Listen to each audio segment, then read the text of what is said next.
आज्ञा मोर आलीगंडा पंचायत झिली ग्राम मु भास्कर प्रधानी मु गोटे रजिस्ट्रेशन चाषी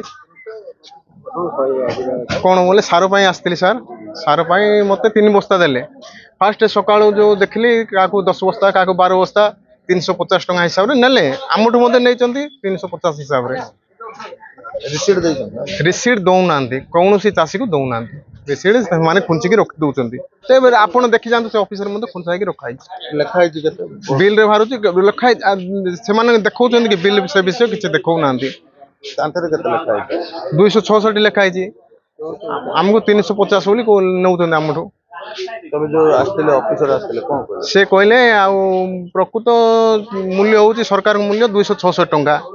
आपण 350 देते बोले आपड़ से कौन जिला स्तर कौन इन्स्पेक्टर जनात है आम जनइले मत कौन आम प्रकृत जनइले मत से इनिकार ठीक से इनिकार चाषी मन गोटे प्रकृत तथ्य आनी जब तदंत करेंगे बोले कथा पदा को आसो